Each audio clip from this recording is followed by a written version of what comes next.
শাসন চলে আসে, ইসলাম যদি বাংলার জমিনে চলে আসে, 2 নম্বরে 3 নম্বরে প্রত্যেকটা মানুষের প্রতি বিচার চলে আসবে। প্রিয় ভাইরা আমার কোরআনের শাসন যদি বাংলার জমিনে আসতো, তাহলে কোনো মাকে তার ছেলের হাতে খুন হতে হতো না।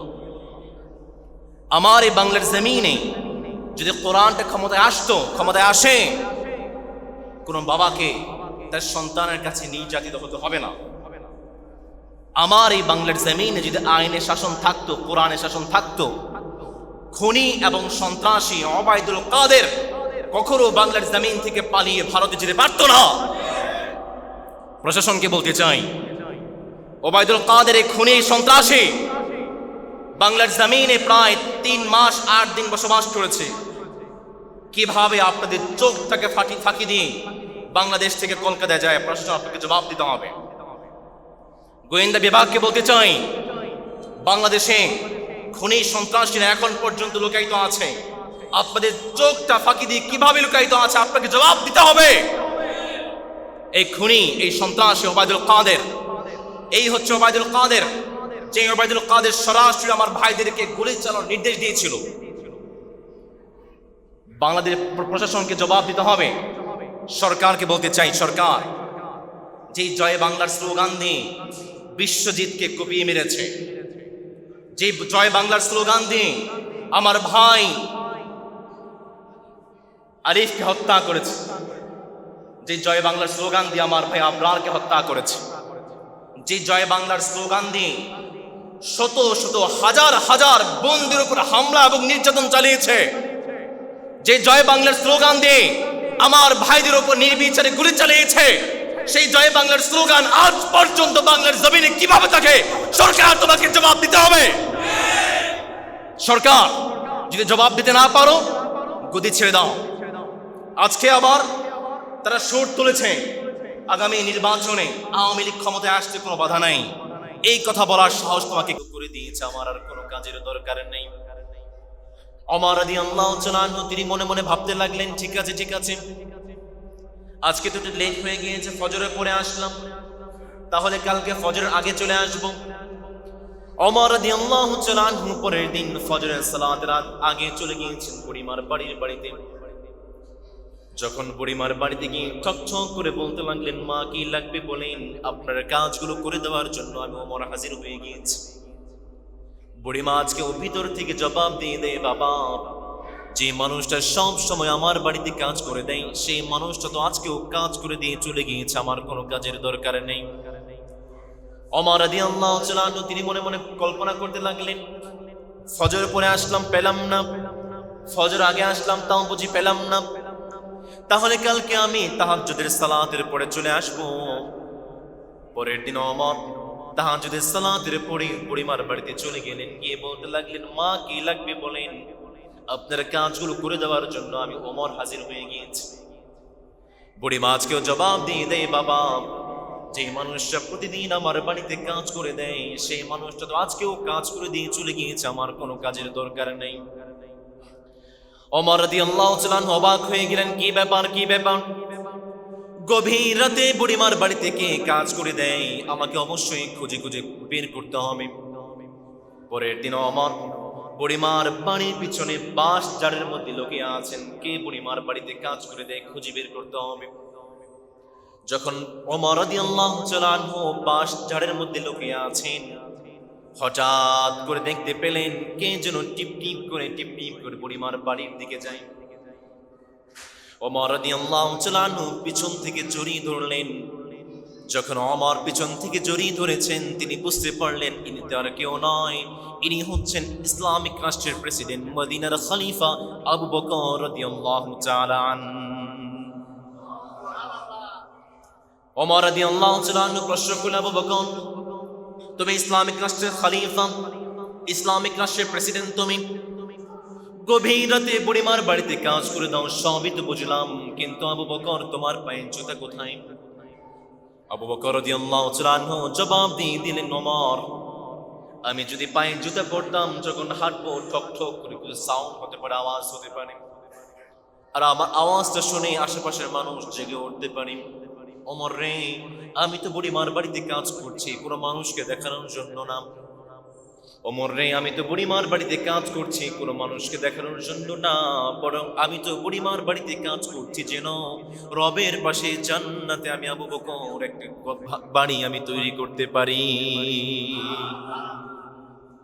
আবু বকর রাদিয়াল্লাহু তাআলা আনহু যেদিন খলিফা হয়েছেন, ইসলামিক রাষ্ট্রের প্রেসিডেন্ট যিনি হয়েছেন, আবু বকর রাদিয়াল্লাহু তাআলা আনহু তিনি ছিলেন কাপড়ের ব্যবসায়ী।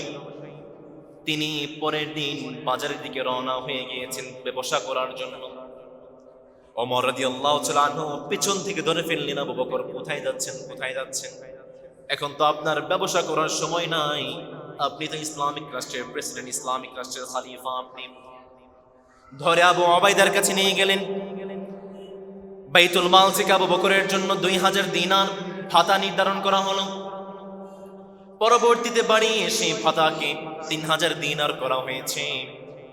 কিন্তু আবু বকর এতটাই দানশীল ছিলেন, এতটাই দানশীল ছিলেন, আবু বকর যখন মৃত্যুবরণ করলেন মাত্র একটি গামলা, একটি দাস আর একটি চাদরও তিনি রেখে গেলেন। আর তার পরিবারকে জানিয়ে গেলেন, আমার পরিবার, আমি যে একটি দাস, একটি গামলা, একটি চাদর রেখে গেলাম, আমার মৃত্যুর পরে এই তিনটা জিনিস তোমরা বাইতুল মালে জমা করে দেবে। আবু বকর রাদিয়াল্লাহু তাআলা আনহু জানিয়ে দিলেন, আমার পরিবার শোনো শোনো, আমি সারাটা জীবন প্রেসিডেন্টের দায়িত্ব পালন করাকালীন যে ভাতাগুলো বাইতুল মাল থেকে নিয়েছি, আমার স্থাবর অস্থাবর সমস্ত সম্পত্তিগুলো বিক্রি করে সমস্ত ভাতাগুলি তোমরা তোমাদের বাইতুল মালে জমা করে দাও। আল্লাহু আকবার! এই ছিল ইসলামিক রাষ্ট্রের প্রেসিডেন্ট, খলিফা। রাষ্ট্রের একটা টাকা মেরে খাওয়া তো দূরের কথা, সারাটা জীবন যতগুলো ভাতা তারা নিয়েছিলেন সমস্ত ভাতা তাদের সমস্ত স্থাবর সম্পত্তি বিক্রি করে বাইতুল মালে জমা করে দিয়েছে। সুবহানাল্লাহ পড়বেন না? ওমর রাদিয়াল্লাহু তাআলা আনহু যখন ইসলামিক রাষ্ট্রের খলিফা হয়েছেন, ঘরের মধ্যে একটা মোমবাতি জ্বালিয়ে কাজ করছিলেন। হঠাৎ করে মেহমান চলে আসলো। ওমর রাদিয়াল্লাহু তাআলা আনহু সেই মোমবাতি ফু দিয়ে নিভিয়ে আরেকটা মোমবাতি জ্বালিয়ে দিলেন। মেহমান বলতে লাগলো, কি রে ওমর, কি ব্যাপার? একটা মোমবাতি জ্বালানোই ছিল, সেটা বন্ধ করে আরেকটা মোমবাতি জ্বালানোর কি প্রয়োজন ছিল ওমর? ওমর রাদিয়াল্লাহু তাআলা আনহু জবাব দিচ্ছেন, আমার মেহমান, আমি যেই মোমবাতি জ্বালিয়ে কাজ করছিলাম, আমি রাষ্ট্রের টাকায় কেনা মোমবাতি জ্বালিয়ে রাষ্ট্রের কাজ করছিলাম। তুমি তো আমার মেহমান, তুমি তো রাষ্ট্রের মেহমান নও। সুতরাং আমি রাষ্ট্রের টাকায় কেনা মোমবাতি জ্বালিয়ে তোমার মেহমানদারি নয়, বরং আমার টাকায় কেনা মোমবাতি জ্বালিয়ে আজকে আমি তোমার মেহমানদারি করতে চাই। এই ছিল ইসলামিক রাষ্ট্রের খলিফা, এই ছিল ইসলামিক রাষ্ট্র। আমরা সেই সোনালী রাষ্ট্র, সোনালী বাংলাদেশ, সোনালী যুগ ফিরে পেতে চাই কি চাই না? আরো আসতে বলেন না, আপনারা চান না? সাউন্ডটা খুব কম। চাই কি চাই না? ইসলামিক রাষ্ট্র আজকে যদি বাংলার জমিনে ইসলাম চলে আসে ক্ষমতায়, আজকে যদি বাংলার জমিনে কোরআন ক্ষমতায় চলে আসে, 10টি পরিবর্তন বাংলার জমিনে চলে আসবে। চিল্লায় বলেন তো কয়টি পরিবর্তন? আরো জোরে বলতে হবে, কয়টি?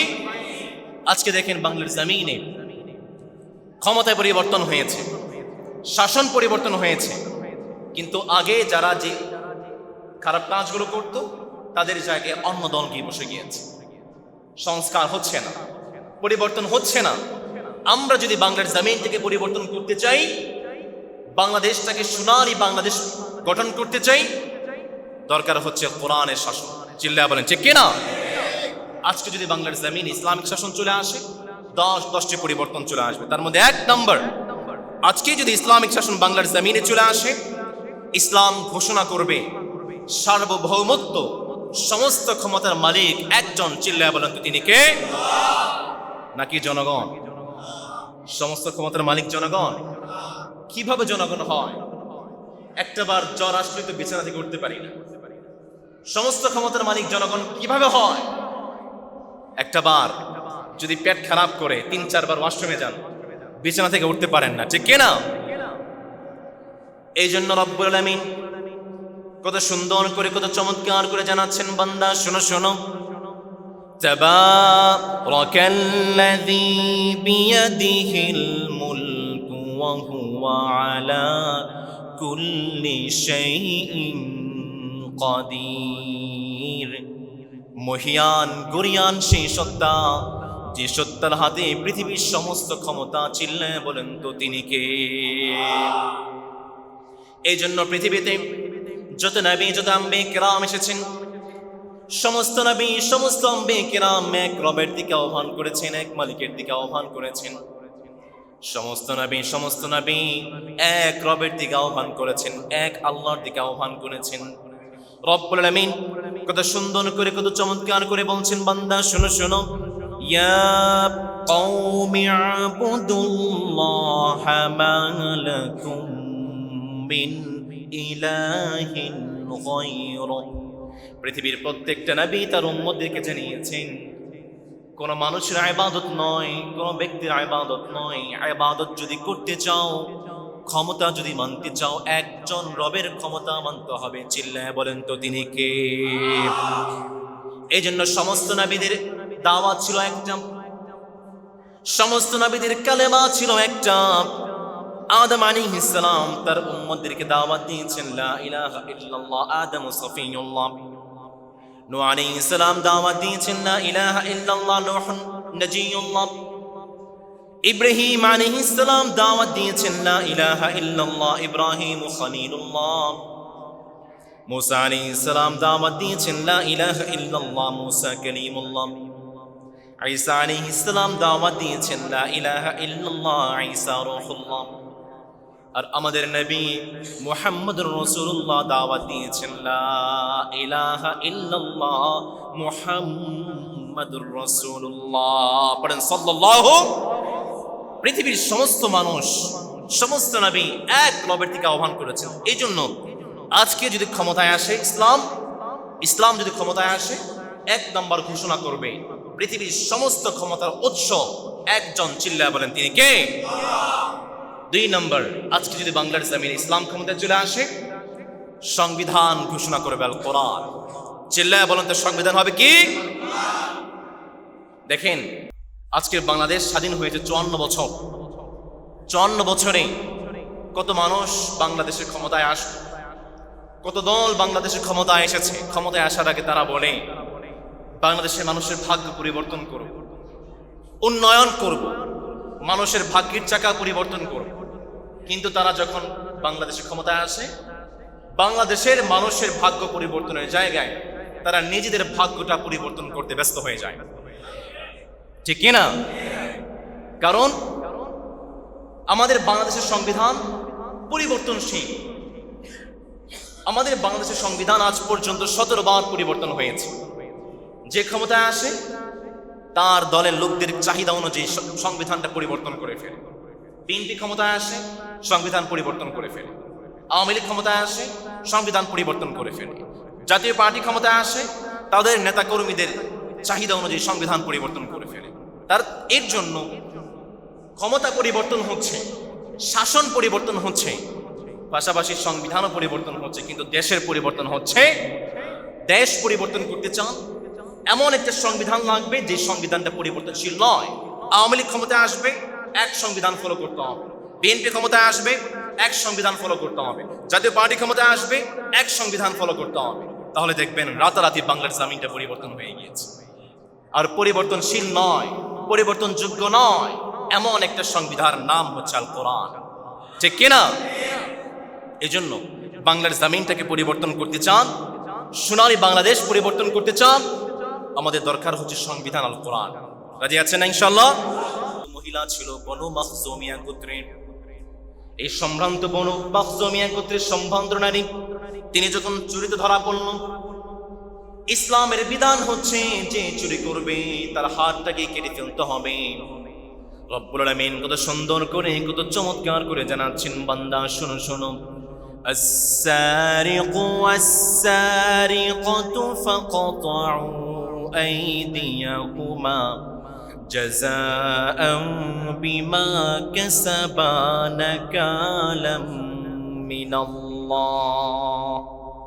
ইসলামের বিধান হচ্ছে যখন কোনো মানুষ চুরি করবে তার হাতটাকে কেটে ফেলো। বনু মাখজুমিয়া সম্ভ্রান্ত গোত্রের নারী যখন চুরিতে ধরা পড়েছে, নবী করিম সাল্লাল্লাহু আলাইহি ওয়াসাল্লাম তার হাতটাকে কেটে দেওয়ার জন্য উদ্যত হলেন। মক্কার সাহাবায়ে কেরাম দাঁড়িয়ে গিয়েছেন, বনু মাখজুমিয়া গোত্র কেবলমাত্র ইসলামিক রাষ্ট্র প্রতিষ্ঠা হয়েছে।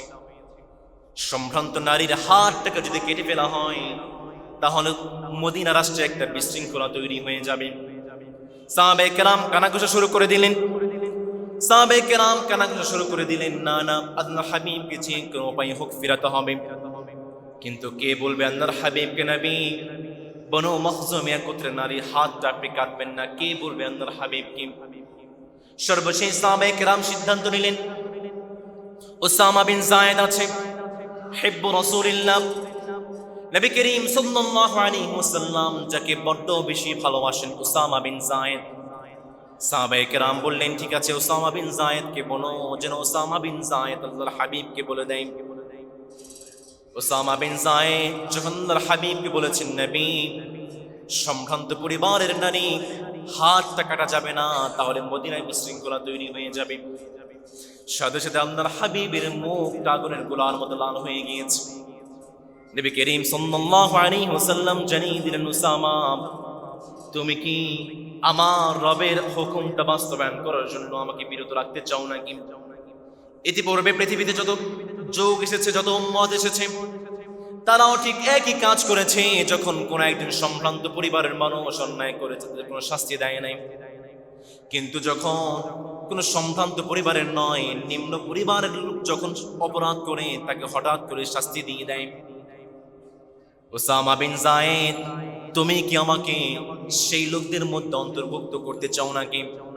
সাহাবায়ে কেরাম, শোনো শোনো, আজকে বনু মাখজুমিয়া গোত্রের নারী চুরিতে ধরা পড়েছে।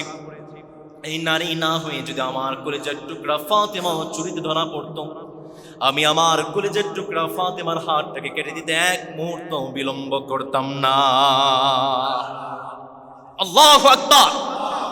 নবী করিম সাল্লাল্লাহু আলাইহি ওয়াসাল্লাম মদিনায় গিয়ে সর্বপ্রথম প্রত্যেকটা মানুষের প্রতি সুবিচার কায়েম করলেন। মনে মনে আসতে পারে, হাত কেটে দিবে, বড্ড অবিচার হয়ে গেল না? প্রিয় ভাইয়েরা আমার, কয়েকদিন আগে ক্লাস 10-এর একটা ছেলে, সে ক্লাস 8-এর একটা মেয়েকে প্রপোজ করেছে, প্রেমের প্রস্তাব দিয়েছে।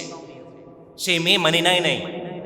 উপরন্তু মেনে না নেওয়ার কারণে ক্লাস 10-এর ছেলে ক্লাস 8-এর মেয়েকে 4 মাস আটকে রেখে অপহরণ করে রেপ করে তার চোখটা উপড়ে ফেলেছে। সেই রেপিস্টের নাম ছিল হোসেন। সেই মেয়ে মৃত্যুর আগে বলছিল, হোসেনের 2টা চোখ আমার কাছে এনে দাও। আমি তো বলছি, কোরআনের আইন বাস্তবায়ন করে আজকে যদি এই রেপিস্টের বিচারগুলো করা হতো, আগামী 1 মাসের মধ্যে পুরো বাংলাদেশ রেপিস্ট এবং ধর্ষক মুক্ত হয়ে যেত। আমি শাসন চলে আসে, ইসলাম যদি বাংলার জমিনে চলে আসে, 2 নম্বরে 3 নম্বরে প্রত্যেকটা মানুষের প্রতি বিচার চলে আসবে। প্রিয় ভাইরা আমার কোরআনের শাসন যদি বাংলার জমিনে আসতো, তাহলে কোনো মাকে তার ছেলের হাতে খুন হতে হতো না। আমার এই বাংলার জমিনে যদি কোরআনটা ক্ষমতায় আসে, কোনো বাবাকে তার সন্তানের কাছে নির্যাতিত হতে হবে না। আমার এই বাংলার জমিনে যদি আইনের শাসন থাকতো, কোরআনের শাসন থাকতো, খুনি এবং সন্ত্রাসী ওবায়দুল কাদের কখনো বাংলার জমিন থেকে পালিয়ে ভারতে যেতে পারতো না। প্রশাসনকে বলতে চাই, ওবায়দুল কাদের এই খুনি সন্ত্রাসী বাংলার জমিনে প্রায় 3 মাস 8 দিন বসবাস করেছে। কিভাবে আপনাদের চোখটাকে ফাঁকি দিয়ে বাংলাদেশ থেকে কলকাতায় যায়? প্রশ্ন আপনাকে জবাব দিতে হবে। গোয়েন্দা বিভাগকে বলতে চাই, বাংলাদেশে খুনি সন্ত্রাসীরা এখন পর্যন্ত লুকায়িত আছে। আপনাদের চোখটা ফাঁকি দিয়ে কিভাবে লুকায়িত আছে আপনাকে জবাব দিতে হবে। এই খুনি, এই সন্ত্রাসী ওবায়দুল কাদের, এই হচ্ছে ওবায়দুল কাদের, যে ওবায়দুল কাদের সরাসরি আমার ভাইদেরকে গুলি চালানোর নির্দেশ দিয়েছিল। বাংলাদেশ প্রশাসনকে জবাব দিতে হবে। সরকারকে বলতে চাই, সরকার যে জয় বাংলার স্লোগান দিয়ে বিশ্বজিৎকে কুপিয়ে মেরেছে, যে জয় বাংলার স্লোগান দিয়ে আমার ভাই আরিফকে হত্যা করেছে, যে জয় বাংলার স্লোগান দিয়ে আমার ভাই আবরারকে হত্যা করেছে, যে জয় বাংলার স্লোগান দিয়ে শত শত হাজার হাজার বন্দীর উপর হামলা এবং নির্যাতন চালিয়েছে, যে জয় বাংলার স্লোগান দিয়ে আমার ভাইদের উপর নির্বিচারে গুলি চালিয়েছে, সেই জয় বাংলার স্লোগান আজ পর্যন্ত বাংলার জমিনে কিভাবে থাকে সরকার তোমাকে জবাব দিতে হবে। সরকার যদি জবাব দিতে না পারো গদি ছেড়ে দাও। আজকে আবার তারা সুর তুলেছে আগামী নির্বাচনে আওয়ামী লীগ ক্ষমতায় আসতে কোনো বাধা নাই। এই কথা বলার সাহস তোমাকে কে দিয়েছে? যে সরকার, যে আওয়ামী লীগ বাংলার জমিন থেকে শত শত কোটি কোটি টাকা আত্মসাৎ করেছে, যে বাংলার জমিন থেকে কৃষকদের অধিকার হরণ করেছে, মানুষের অধিকার হরণ করেছে আওয়ামী লীগ, এই আওয়ামী লীগের বিচার না হওয়ার আগে নির্বাচন তো দূরের কথা, আওয়ামী লীগের একজন মানুষ বাংলার জমিনে পা ফেলতে পারবে না ইনশাল্লাহ। এর জন্য যদি বিপ্লব আবার সংগঠিত হতে হয়, বিপ্লবের প্রতি বিপ্লব হবে, এরপরও কোনো সন্ত্রাসী এবং কোনো খুনির জায়গা বাংলার জমিনে হবে না, ঠিক কিনা? এই জন্য বাংলার জমিনে যদি ইসলামটা চলে আসে, প্রত্যেকটা খুনি, প্রত্যেকটা সন্ত্রাসী, প্রত্যেকটা চোর এবং ডাকাতের বিচার হবে ইনশাল্লাহ। প্রত্যেকটা মানুষের প্রতি সুবিচার কায়েম হবে ইনশাল্লাহ। রাজি আছেন তো ইনশাল্লাহ? এই জন্য ইসলাম যদি বাংলার জমিনে চলে আসে, 3 নম্বর, প্রত্যেকটা মানুষের প্রতি বিচার, প্রত্যেকটা মানুষের প্রতি সুবিচার কায়েম হবে ইনশাল্লাহ। 4 নম্বরে যদি বাংলার জমিন ইসলামটা ক্ষমতায় চলে আসে, মুসলমানদের মাঝে আর কোনো ভেদাভেদ নয়, মুসলমানদের মাঝে ঐক্য সৃষ্টি হবে। আজকে দেখেন দাওয়াতে তাবলীগ নিয়ে মুসলমানদের মাঝে একটা অনৈক্য, একটা বিভেদ আছে না নেই? কথা বলেন, আছে না নেই? 2টা গ্রুপ হয়ে গিয়েছে, জুবায়েরপন্থী, সাদপন্থী। একটা ইনফরমেশন আপনাদেরকে দেই, গোপন ইনফরমেশন। সাদপন্থীদের যিনি বড় আলেম মুফতি উসামা, এই বড় আলেম কয়েকদিন আগে 2016 সাল থেকে চিত্রনায়ক অনন্ত জলিলের সাথে ইসরায়েলে কয়েকবার সফর করেছে। দেশের চোখ, প্রশাসনের চোখ ফাঁকি দিয়ে তারা ইসরায়েলে সফর করেছে। মোসাদের সাথে তারা বৈঠক করেছে। যখন বাংলাদেশের প্রশাসন তাদেরকে ধরতে চেষ্টা করেছে, ভারতের চাপের কারণে বাংলাদেশের প্রশাসন তাদেরকে আটক করতে পারে নাই, জিজ্ঞাসাবাদ করতে পারে নাই। যাদেরকে গ্রেফতার করতে গেলে ভারতের চাপ চলে আসে, বুঝতে হবে দাল মে কুছ কালা হ্যায়, ঠিক কিনা? আমি বলি বাংলাদেশের সাথে যাদেরই ভারত প্রেম আছে, যারাই ভারতের সাথে প্রেম দেখাবে, নিঃসন্দেহে তাদের ঈমানের মধ্যে দুর্বলতা আছে। প্রিয় ভাইরা আমার, ইসলাম যদি ক্ষমতায় চলে আসে, প্রত্যেকটা মানুষকে বিভেদ নয়, বরং প্রত্যেকটা মানুষকে এক করবে, এক প্ল্যাটফর্মে নিয়ে আসবে।